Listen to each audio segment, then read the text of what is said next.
Welcome. I'm very excited today to talk about effective speaking in spontaneous situations. I thank you all for joining us, even though the title of my talk is grammatically incorrect. I thought that might scare a few of you away. But I learned teaching here at the business school, catching people's attention is hard, so something as simple as that I thought might draw a few of you here. So this is going to be a highly interactive and participative workshop today. If you don't feel comfortable participating, that's completely fine, but do know I'm going to ask you to talk to people next to you. There'll be opportunities to stand up and practice some things, because I believe the way we become effective communicators is by actually communicating. So let's get started right away. I'd like to ask you all to read this sentence, and as you read this sentence, what's most important to me is that you count the number of F's that you find in this sentence. Please count the number of F's. Keep it quiet to yourself.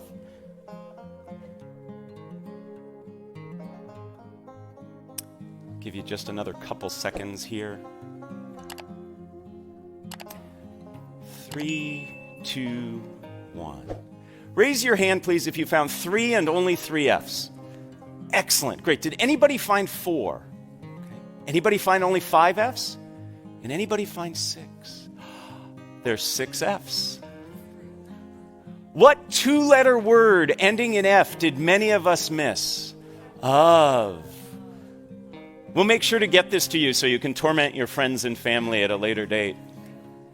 When I first was exposed to this over 12 years ago, I only found 3, and I felt really stupid. So I like to start every workshop, every class I teach with this to pass that feeling. No, that's not why I do this.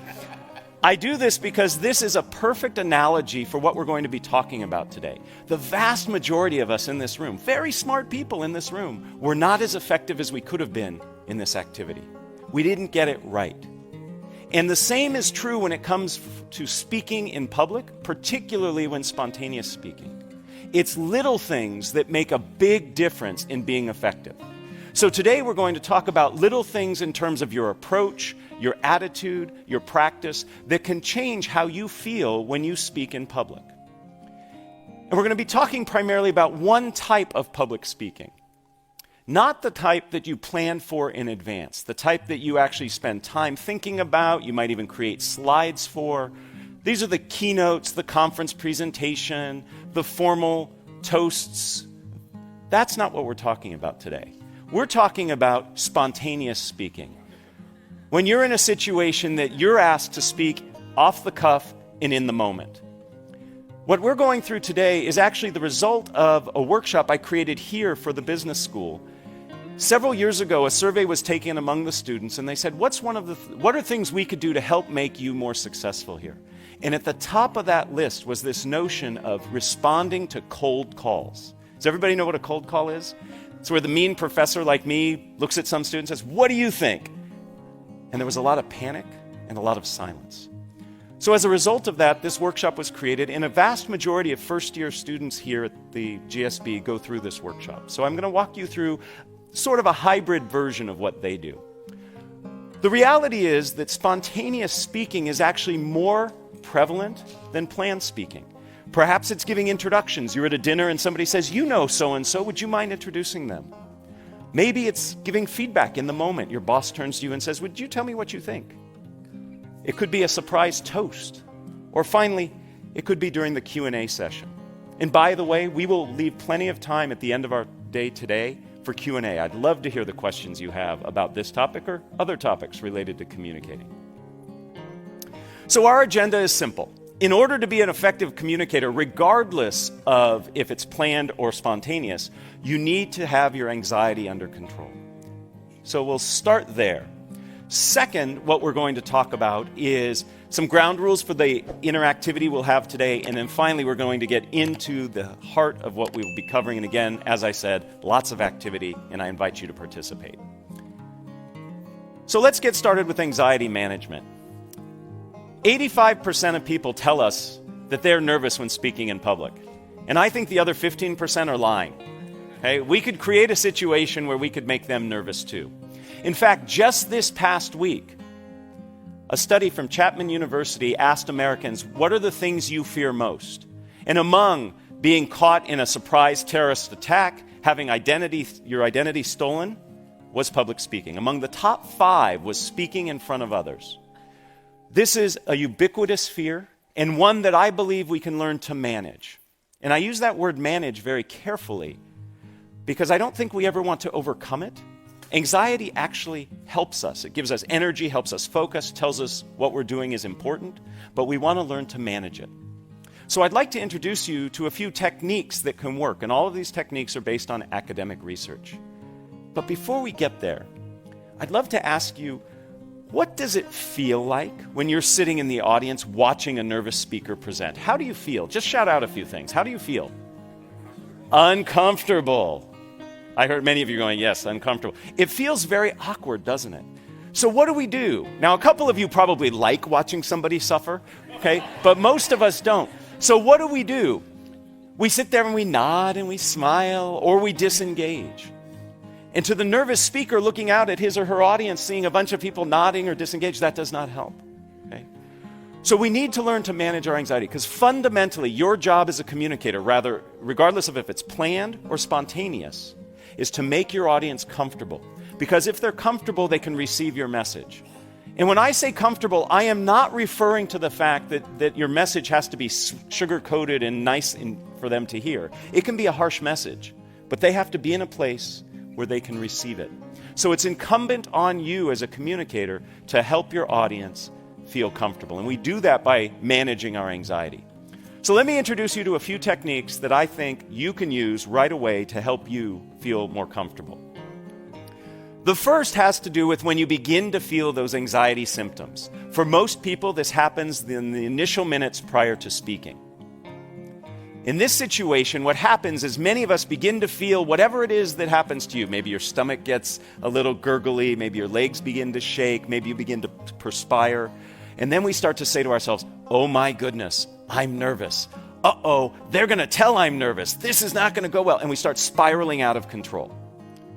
So research on mindful attention tells us that when we begin to feel those anxiety symptoms, we simply greet our anxiety and say, hey, this is me feeling nervous. I'm about to do something of consequence.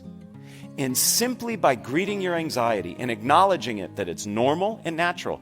Heck, 85% of people tell us they have it. You actually can stem the tide of that anxiety spiraling out of control. It's not necessarily going to reduce the anxiety, but it will stop it from spinning up. So the next time you begin to feel those anxiety signs, take a deep breath and say, this is me feeling anxious. I notice a few of you taking some notes. There's a handout that will come at the end that has everything that I'm supposed to say, okay? Can't guarantee I'm going to say it, but you'll have it there. In addition to this approach, a technique that works very well, and this is a technique that I helped do some research on way back when I was in graduate school, has to do with reframing how you see the speaking situation. Most of us, when we are up presenting, planned or spontaneous, we feel that we have to do it right. And we feel like we are performing. How many of you have ever acted, done singing or dancing? I'm not going to ask for performances now. Okay. Many of you have. We should note that we could do next year maybe a talent show of alums. It looks like we got the talent there. That's great. So when you perform, you know that there's a right way and a wrong way to do it. If you don't hit the right note or your right line at the right time, at the right place, you've made a mistake. It messes up the audience. It messes up the people on stage. But when you present, there is no right way. There's certainly better and worse ways, but there is no one right way. So we need to look at presenting as something other than performance.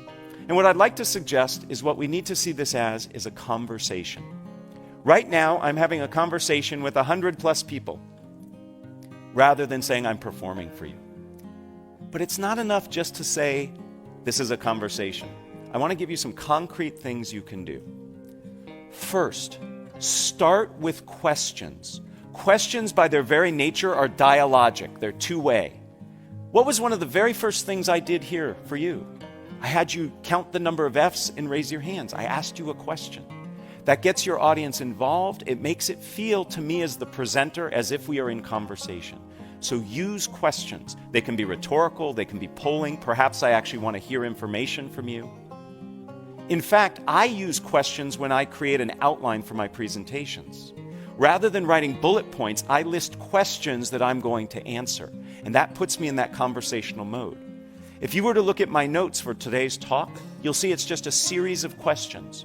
Right now I'm answering the question, how do we manage our anxiety? Beyond questions, another very useful technique for making us conversational is to use conversational language. Many nervous speakers distance themselves physically. If you've ever seen a nervous speaker present, he or she will say something like this, "Welcome, I am really excited to be here with you." They pull as far away from you as possible because you threaten us, speakers. You make us nervous, so we want to get away from you. We do the same thing linguistically. We use language that distances ourselves. It's not unusual to hear a nervous speaker say something like, "One must consider the ramifications," or "Today we're going to cover step 1, step 2, step 3. That's very distancing language. To be more conversational, use conversational language. Instead of "one must consider," say, "This is important to you. We all need to be concerned with." Do you hear that inclusive conversational language? It has to do with the pronouns. Instead of step 1, step 2, step 3, first what we need to do is this. The second thing you should consider is here. Use conversational language. So being conversational can also help you manage your anxiety. The third technique I'd like to share is research that I actually started when I was an undergraduate here. I was very fortunate to study with Phil Zimbardo of the Stanford Prison Experiment fame. Many people don't know that Zim actually was instrumental in starting one of the very first shyness institutes in the world, and especially in the country. And I did some research with him that looked at how your orientation to time influences how you react. And what we learned is if you can bring yourself into the present moment, rather than being worried about the future consequences, you can actually be less nervous. Most of us, when we present, are worried about the future consequences. My students are worried they're not going to get the right grade. Some of you are worried you might not get the funding, you might not get the support, you might not get the laughs that you want. All of those are future states. So if we can bring ourselves into the present moment, we're not going to be as concerned about those future states, and therefore we'll be less nervous. There are lots of ways to become present-oriented. I know a professional speaker. He's paid $10,000 an hour to speak. It's a good gig. He gets very nervous. He's up in front of crowds of thousands. Behind the stage, what he does is 100 push-ups right before he comes out. You can't be that physically active and not be in the present moment. Now, I'm not recommending all of us go to that level of exertion because he starts out of breath and sweaty, right? But a walk around the building before you speak, that can do it. There are other ways. If you've ever watched athletes perform and get ready to do their event, they listen to music. They focus on a song or a playlist that helps get them in the moment. You can do things as simple as counting backwards from 100 by tough numbers like 17. I'm going to pause because I know people in the room are trying. Yeah. Gets hard after that third or fourth one, I know. My favorite way to get present-oriented is to say tongue twisters. Saying a tongue twister forces you to be in the moment, otherwise you'll say it wrong. And it has the added benefit of warming up your voice. Most nervous speakers don't warm up their voice. They retreat inside themselves and start saying all these bad things to themselves. So saying a tongue twister can help you be both present-oriented and warm up your voice. Remember I said today we're going to have a lot of participation? I'm going to ask you to repeat after me my favorite tongue twister. And I like this tongue twister because if you say it wrong, you say a naughty word. And I'm going to be listening to see if I hear any naughty words this morning. Okay? Repeat after me. It's only 3 phrases. I slit a sheet. A sheet I slit. And on that slitted sheet I sit. Oh, very good. No shits. Excellent. Very good. Now, in that moment, you weren't worried about, I'm in front of all these people, this is weird, this guy's having me do this. You were so focused on saying it right and trying to figure out what the naughty word was that you were in the present moment. That's how easy it is. So it's very possible for us to manage our anxiety. We can do it initially by greeting the anxiety when we begin to feel those signs. We can do it when we reframe the situation as a conversation, and we do it when we become present-oriented.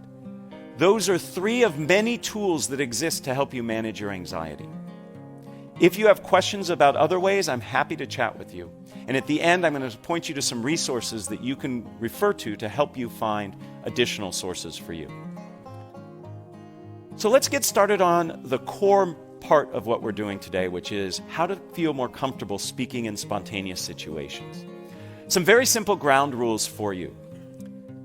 First, I'm going to identify 4 steps that I believe are critical to becoming effective at speaking in a spontaneous situation. With each of those steps, I'm going to ask you to participate in an activity. None of them are more painful than saying the tongue twister out loud. They may require you to stand up, they might require you to talk to the person next to you, but none of them are painful. And then finally, I'm going to conclude with a phrase or saying that comes from the wonderful world of improvisation. Through the continuing studies program here at Stanford, for the past 5 years, I have co-taught a class with Adam Tobin. He is a lecturer in the creative arts department. He teaches film and new media, and he's an expert at improv. And we've partnered together to help people learn how to speak more spontaneously. We call it improvisationally speaking. And Adam has taught me wonderful phrases and ideas from improv that I want to impart to you that really stick. That's why I'm sharing them with you, to help you remember these techniques. And again, at the end of all this, you'll get a handout that has this listed. So let's get started. The very first thing that gets in people's way when it comes to spontaneous speaking is themselves. We get in our own way. We want to be perfect. We want to give the right answer. We want our toasts to be incredibly memorable. These things are burdened by our effort, by our trying. The best thing we can do, the first step in our process, is to get ourselves out of the way. Easier said than done. Most of us in this room are in this room because we are type A personalities. We work hard, we think fast, we make sure that we get things right. But that can actually serve as a disservice as we try to speak in the moment. I'd like to demonstrate a little of this for you, and I need your help to do that. So we're going to do our first activity. We are going to do an activity that's called Shout the Wrong Name. In a moment, if you are able and willing, I'm going to ask you to stand. And I am going to ask you for about 30 seconds to look all around you in this environment, and you are going to point at different things. And I know it's rude to point, but for this exercise, please point. I want you to point to things, and you are going to call the things you are pointing to out loud anything but what they really are. So I might point to this and say refrigerator. I might point to this and say cat. I am pointing to anything in your environment around you. It can be the person sitting next to you, standing next to you. You will just shout, and shouting is important, the wrong name. So in a moment, I'm going to ask you to stand and do that. Please raise your hand if you already have the first 5 or 6 things you're going to call out. Yeah, that's what I'm talking about. We stockpile. You all are excellent game players. I told you the game. Shout the wrong name. And you have already begun figuring out how you're going to master the game. That's your brain trying to help you get it right. I'd like to suggest the only way you can get this activity wrong is by doing what you've just done. There is no way to get this wrong. Okay? Even if I call this a chair, no penalty will be bestowed upon you. Okay? Because I won't know what you were pointing at. You could have been pointing at the floor under the chair, and you called the floor the chair, and you were fine. The point is, we are planning and working to get it right, and there is no way to get it right. Just doing it gets it right. Okay, so let's try this now. We're going to play this game twice. Again, it's for 30 seconds. If you are willing and able, will you please stand up? You can do this seated, by the way, but if you're willing and able, let's stand up. Okay, in a moment, I am about to say go, and I would like for you to point at anything around here, including me. It's okay to point at me. I hope it's not a bad thing you say when you point at me, but point at different things and loudly and proudly call them different than what they are. Ready? Begin. Porcupine, California, salt shaker, car, library, tennis racket, purple, Orange. Putrid. Hello. Time.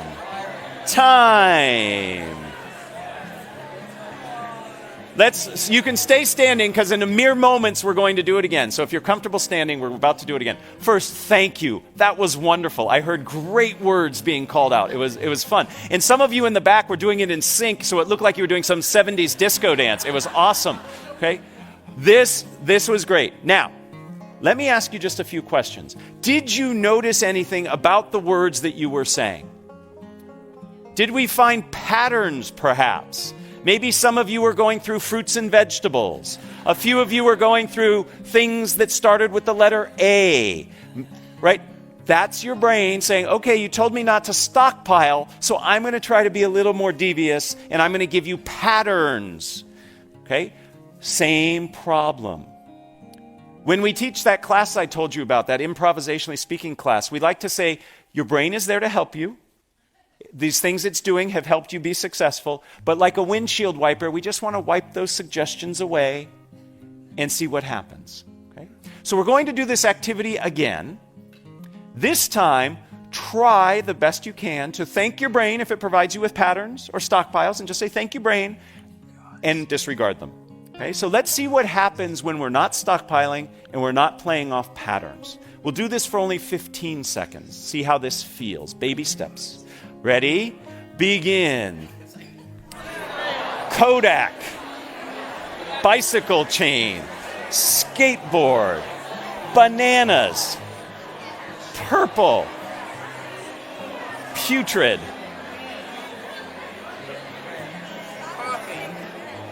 Time. Please have a seat.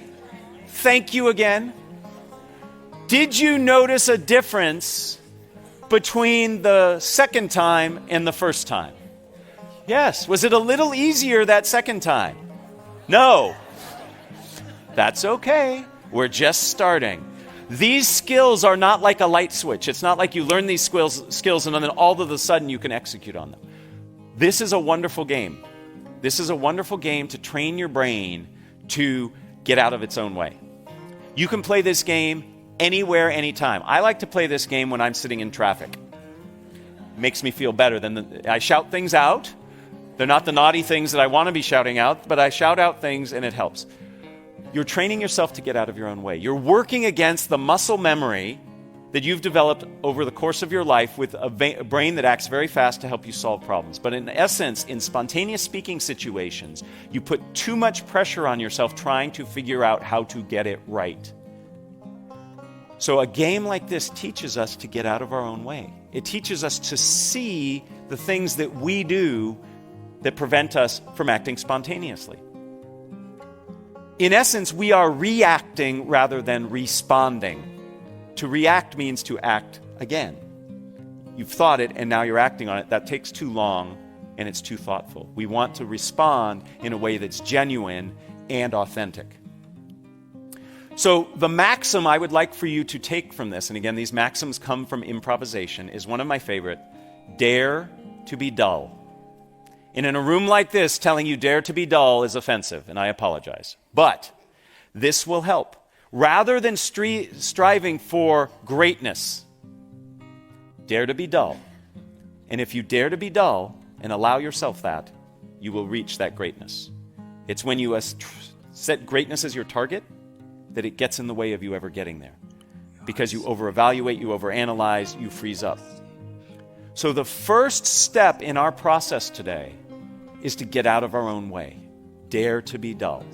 Easier said than done, but once you practice, and a game just as simple as the one we practiced is a great way to do it. But that's not enough.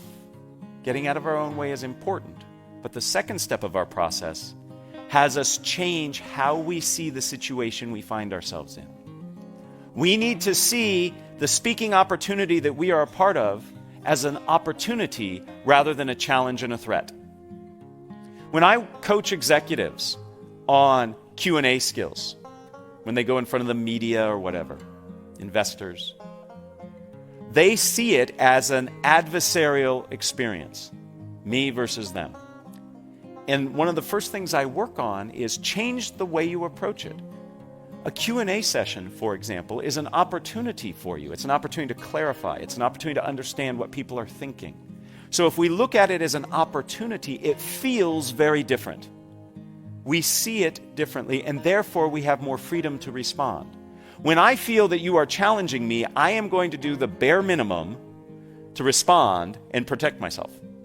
If I see this as an opportunity where I have a chance to explain and expand, I'm going to interact differently with you. So spontaneous speaking situations are ones that afford you opportunities. So when you're at a corporate dinner and your boss turns to you and says, oh, you know him better than the rest, would you mind introducing him? You say, great, thank you for the opportunity, rather than, right? I better get this right. So see things as an opportunity. I have a game to play to help us with this. This is a fun one. The holidays are approaching. We all in this room are going to give and receive gifts. Here's how this game will work. It works best if you have a partner. So I'm hoping you can work with somebody sitting next to you. If there's nobody sitting next to you, you turn around, introduce yourself, great way to connect. If not, you can play this game by yourself. It's just a little harder and you can't do the second part of the game. So after I explain the game, this gives you a chance to get to know somebody. Here's how it works. If you have a partner, you and your partner are going to exchange imaginary gifts. Okay? Pretend you have a gift. It can be a big gift, it can be a small gift. And you will give your gift to your partner. Your partner will take the gift and open it up and will tell you what you gave them. Because you just gave them a gift. So you are going to open up the box and you're going to look inside and you are going to say the first thing that comes to your mind in the moment, not the thing you have all just thought of. Or the thing after that. Remember what we talked about before? That still plays. That's still in play. Okay, you're stockpiling. Look in there. My favorite that I said, somebody gave me a gift during playing this game. I looked inside and I saw a frog leg. I don't know why I saw a frog leg, but that's what I said. That's the first part of the activity. Now, the opportunity is twofold in this game. The opportunity is for you, the gift receiver, to name a gift. That's kind of fun. That's an opportunity. It's not a threat. But the real opportunity is for the gift giver, because the gift giver then has to say, so you look and you say, thank you for giving me a frog's leg. And the person will look at you and say, I knew you wanted a frog's leg because. So whatever you find, the person who has received it is going to say, absolutely, I'm so glad you're happy. I got it for you because. So you have to respond to whatever they say, right? What a great opportunity. Now, some of you are sitting there going, oh, that's hard. I don't want to do it. I'm going to make a fool out of myself. Others of you are, if you're following this advice, are saying, what a great opportunity, right? So the game again is played like this. You and your partner will each will exchange a gift. One will start, then the other will follow. The first person will give a gift to the second person. Second person opens the box, however big the box is. And if the box is big and you find a penny in it, perfect, doesn't matter. If the box is heavy and you find a feather in it, fine. There's no way to get it wrong, okay? Whatever's in the box is in the box. You can return it and get what you wanted later, okay? The person, then, you will name it. You will say, thank you for the, whatever you saw in the box. The person who gave it to you will say, I'm so glad you're excited. I got it for you because. And you will give a reason that you got them whatever they decided you gave them. Make sense? All right. So very quickly, just in 5 seconds, find a partner if you're willing to do this with a partner. Everybody have a partner? Okay.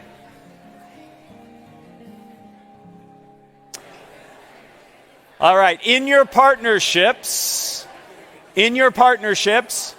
pick an A person and a B person. You may stand or sit. It's totally up to you. Pick an A and pick a B. Okay? B goes first. Ha, ha, ha. All right. B, give A a gift. B, give A a gift. A, thank them. And then B will name and give the reason they gave it to him.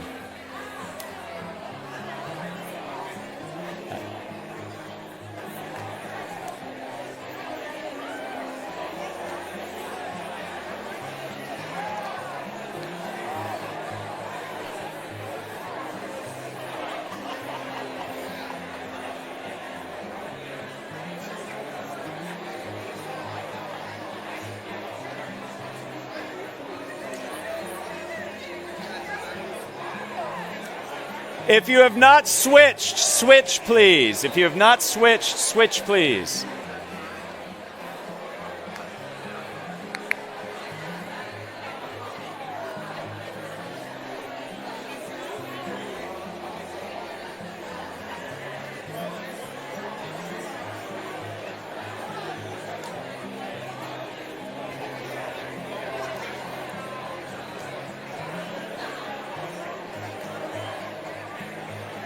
Let's wrap it up in 30 seconds, please. Let's wrap it up.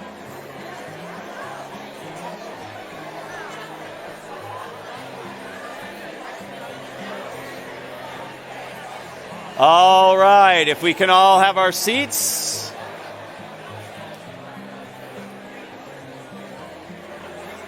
If we can all take our seats, please. I know I'm telling a room of many MBA alums to stop talking, and that's hard.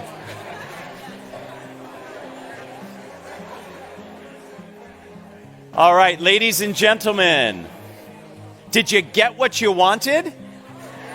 Pretty neat, huh? You always get what you want. Now, for some of you, this was really hard because you were really taking the challenge and not seeing what was in the box until you looked in there. Okay? Was anybody surprised by what you found in the box? What did you find, sir? What was in the box? What? Wow. Nice. Nice. If you've got a Ferrari, you need a transmission. I like it. Who else found something that was surprising? What did you find? A live unicorn. That's a great gift, right? How was it as the gift giver? Were you surprised at what your partner found in the box? Isn't it interesting that when we give an imaginary gift, knowing that the person's going to name it, we already have in mind what they're going to find? And when they say live unicorn, we go, well, that's interesting, right? So the point of this game is to, one, remind ourselves we have to get out of our own way, like we talked about before, but to see this as an opportunity and to have fun. I love watching people play this game. The number of smiles that I saw amongst you, and I have to admit, when I first started, some of you looked a little dour, a little doubting, okay? But in that last game, you were all smiling and looked like you were having fun. So when you reframe the spontaneous speaking opportunity as an opportunity, as something that you can co-create and share, all of a sudden, you are less nervous, less defensive, and you can accomplish something pretty darn good. In this case, a fun outcome. This reminds us of perhaps the most famous of all improvisation sayings, yes and. A lot of us live our communication lives saying no but. Yes and opens up a tremendous amount of opportunities. And this doesn't mean you have to say yes and to a question somebody asks. This just means the approach you take to the situation. So you're going to ask me questions. That's an opportunity. Yes, and I will follow through. Versus no and being defensive. So we've accomplished the first two steps of our process. First, we get out of our own way, and second, we reframe the situation as an opportunity. The next phase is also hard, but very rewarding, and that is to slow down and listen. You need to understand the demands of the requirement you find yourself in order to respond appropriately. But often, we jump ahead. We listen just enough to think we got it, and then we go ahead, starting to think about what we're going to respond, and then we respond. We really need to listen. Because fundamentally, as a communicator, your job is to be in service of your audience. And if you don't understand what your audience is asking or needs, you can't fulfill that obligation. So we need to slow down and listen. I have a fun game to play. In this game, you are going to SPLLEVERYTHINGYOUSAY. TOYOURPARTNER. I will translate. You are going to get with the same partner you just worked with, and you are going to have a very brief conversation about something fun that you plan to do today. I know this is the most fun you're going to have all day, but the next fun thing you're going to do today, you are going to tell your partner what you are going to do that will be fun today, but you are going to do so by spellingit.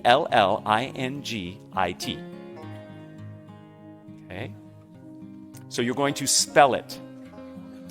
It's okay if you are not a good speller. Okay?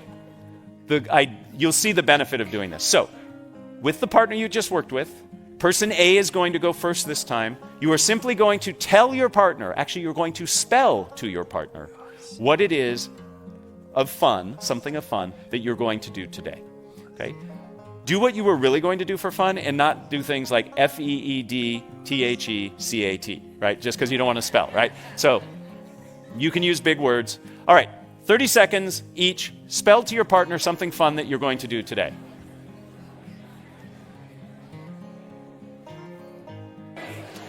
Would you like to play? Go ahead. Gothegame. Oh my goodness, say it again. Spell it again. Yep. Yep. Game. EXCELLENT. IHOPETHAT THEYWIN. EXCELLENT.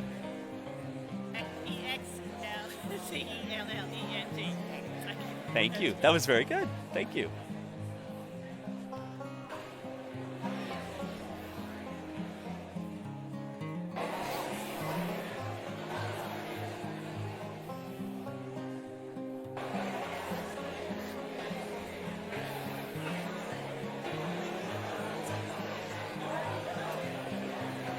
If you have not switched, switch.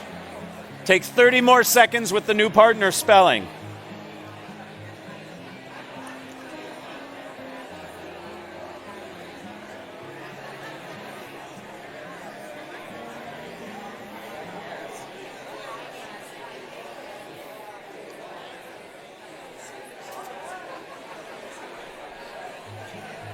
GREAT exclamation point. THANKYOU PLEASE TAKEYOURSEAT.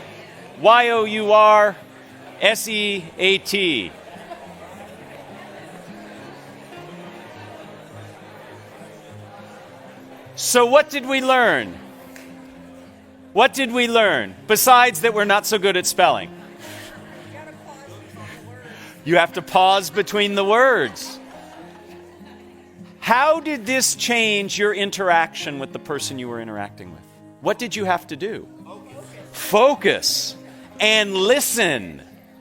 And you can't be thinking ahead. You have to be in the moment. When you listen and truly understand what the person is trying to say, then you can respond in a better way, a more targeted response. We often don't listen. So we start by getting out of our own way. We then reframe the situation as an opportunity. Those are things we do inside our head. But in the moment of interacting, we have to listen first before we can respond to the spontaneous request. Perhaps my most favorite maxim comes from this activity. Don't just do something, stand there. Listen, and then respond. Now, how do we respond? That brings us to the fourth part of our process. And that is, we have to tell a story. We respond in a way that has a structure. All stories have structure. We have to respond in a structured way. The key to successful spontaneous speaking, and by the way, planned speaking, is having a structure.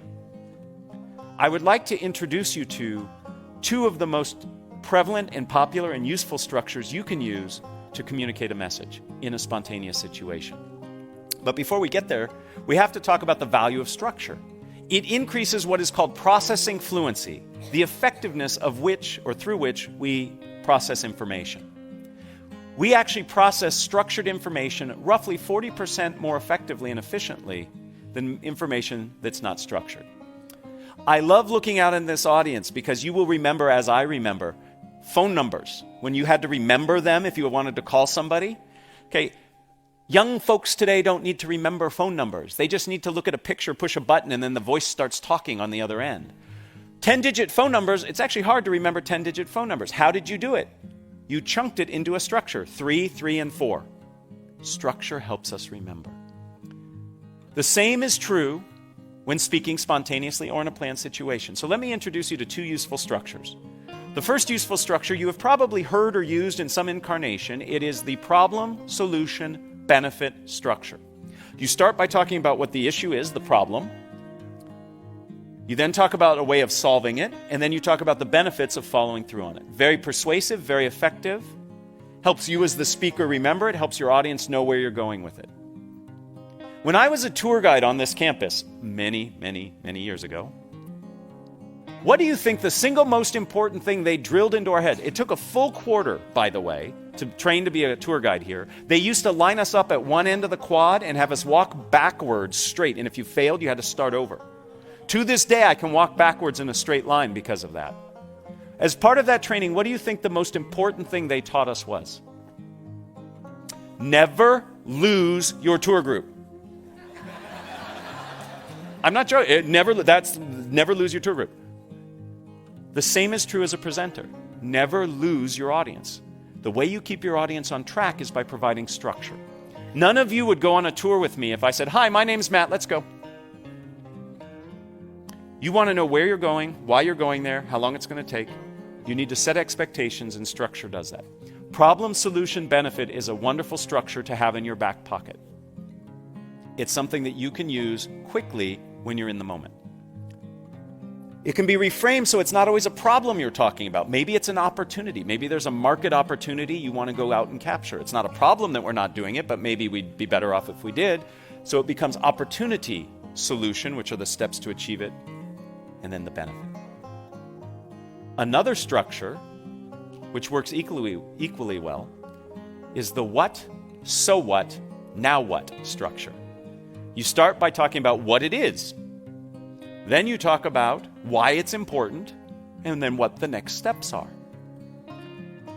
This is a wonderful formula for answering questions, for introducing people.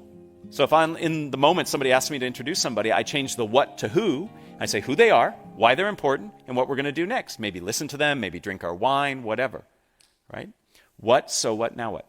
The reality is this: when you are in a spontaneous speaking situation, you have to do 2 things simultaneously. You have to figure out what to say and how to say it. These structures help you by telling you how to say it. If you can become comfortable with these structures, you can be in a situation where you can respond very ably to spontaneous speaking situations. We're going to practice, because that's what we do. Here's the situation. Is everybody familiar with this child's toy? It's a Slinky. Okay?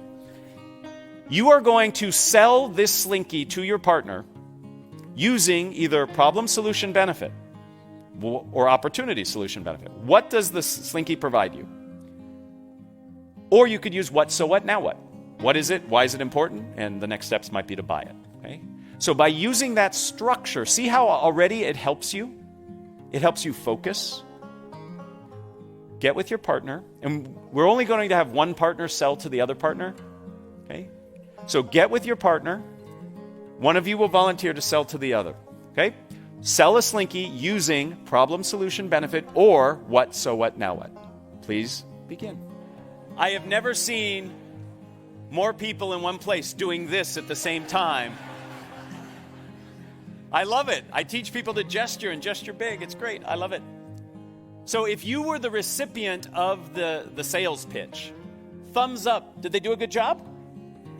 Did they use the structure? Awesome. I'm recruiting you all for my next business as my salespeople. Please try to ignore this, but as we're speaking, the handout I told you about is coming around. On the back of that handout, you are going to see a list of structures, the 2 we talked about and several others, that can help you in spontaneous speaking situations. These structures help because they help you understand how you're going to say what you say. Structure sets you free, and I know that's kind of ironic, but it's true. If you have that structure, then you're free to think about what it is you're going to say. It reduces the cognitive load of figuring out what you're saying and how you're going to say it. All of this is on that handout. Okay. So what does this all mean? It means that we have within our ability the tools and the approaches to help us in spontaneous speaking situations. The very first thing we have to do is manage our anxiety, because you can't be an effective speaker if you don't have your anxiety under control. And we talked about how you can do that by greeting your anxiety, reframing as a conversation, and being in the present moment. Once you do that, you need to practice a series of 4 steps that will help you speak spontaneously. First, you get out of your own way. I would love it if all of you, on your way from here to the football game, point at things and call them the wrong name. It'll be fun. If most of us do it, then it won't be weird. If only 1 and 2 of us do it, it'll be weird. Okay. Second, give gifts. By that I mean see your interactions as ones of opportunity, not challenges. Third, take the time to listen. Listen. And then finally, use structures. And you have to practice these structures. I practice these structures on my kids. I have 2 kids. When they ask me questions, I usually answer them in what, so what, now what. They don't know it. But when they go over to their friends' houses and they see their friends ask their dads questions, they don't get what, so what, now what. So, you have to practice. The more you practice, the more comfortable you will become. Ultimately, you have the opportunity before you to become more compelling, more confident, more connected as a speaker if you leverage these techniques. If you're interested in learning more, this is where I do a little plug. Okay, I've written a book. Many of the MBA students who take the strategic communication classes here that I and others teach read it. It's called Speaking Up Without Freaking Out. More importantly, there's a website here that I curate called No Freaking Speaking. And it has lots of information that I've written and others have written about how to become more effective at speaking. So that's the end of my plug. What I'd really like to do is enter into a spontaneous speaking situation with you. And I would love to entertain any questions that you have. There are 2 people who are running around with microphones. So some of us who remember the Phil Donahue show, we're going to do a little bit of that. If you have a question, the microphone will come and I'm happy to answer it. I think if you're on. Yeah. We can hear you. Great. Can you talk about hostile situations? Hostile situations, yes. So when you find yourself in a challenging situation, first, it should not become a surprise to you. It should not be a surprise. Before you ever speak, you should think about what is the environment going to be like. So it shouldn't surprise you that there might be some challenges in the room.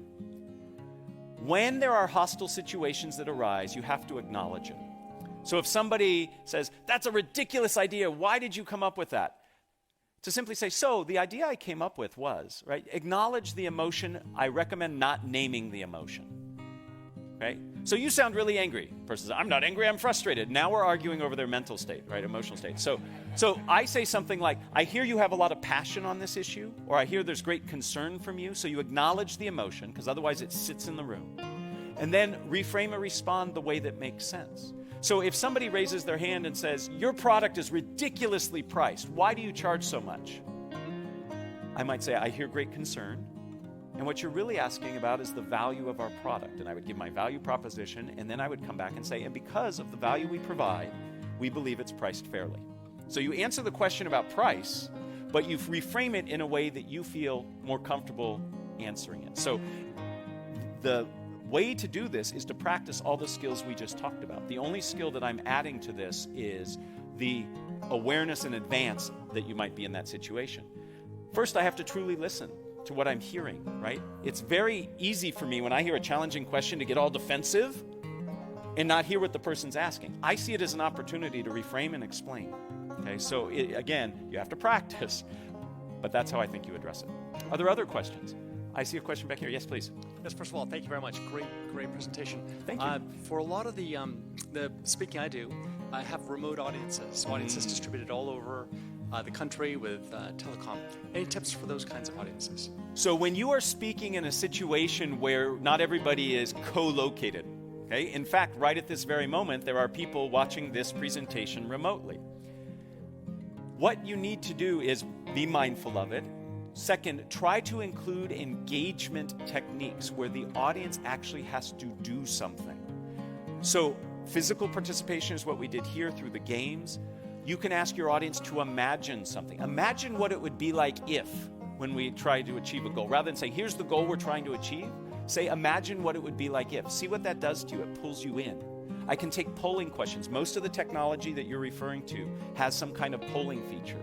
You can open up some kind of wiki or Google Doc or some collaborative tool where people can be doing things and you can be monitoring that while you're presenting. So I might take some breaks, I talk for 10, 15 minutes and say, okay, let's apply this and let's go into this Google Doc I've created and I see what people are doing. So it's about variety and it's about engagement. Those are the ways that you really connect to people who are remote from you. Okay? Other questions? Who you're pointing? Oh, I've got to look for where the mic is. Yes. Situation that you go into that has some planned element to it. I recommend identifying certain themes that you think are important or believe need to come out. And then with each one of those themes, have some examples and concrete evidence that you can use to support it.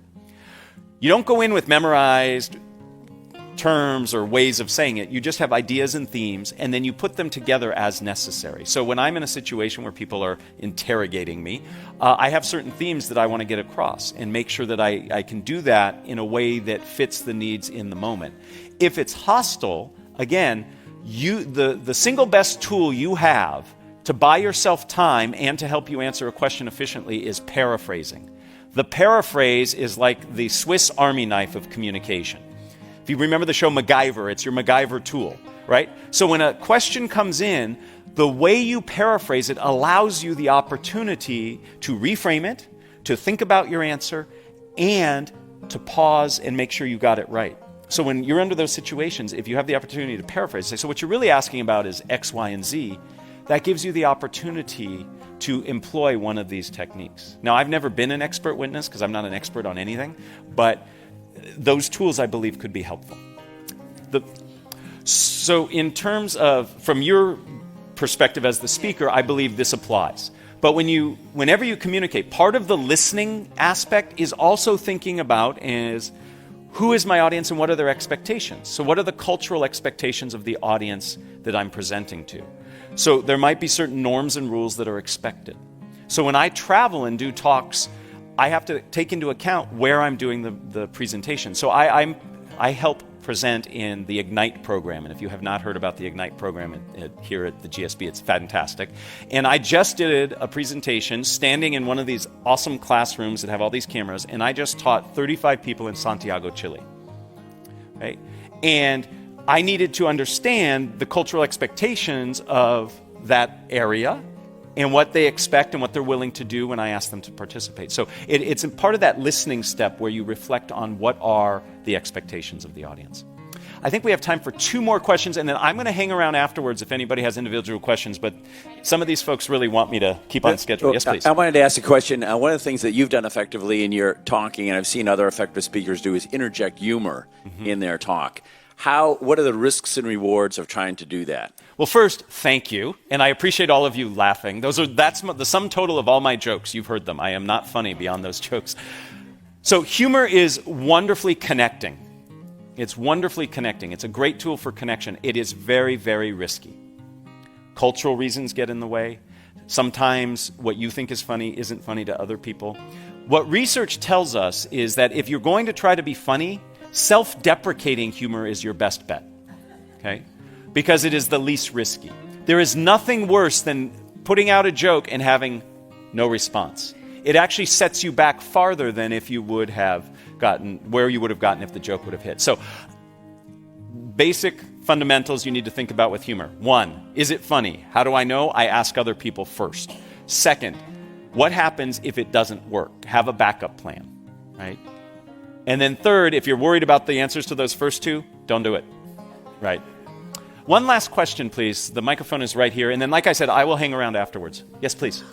I'm sort of on the opposite side of this, since I am a journalist and I frequently have to ask spontaneous questions of people who have been through media training. Yes. So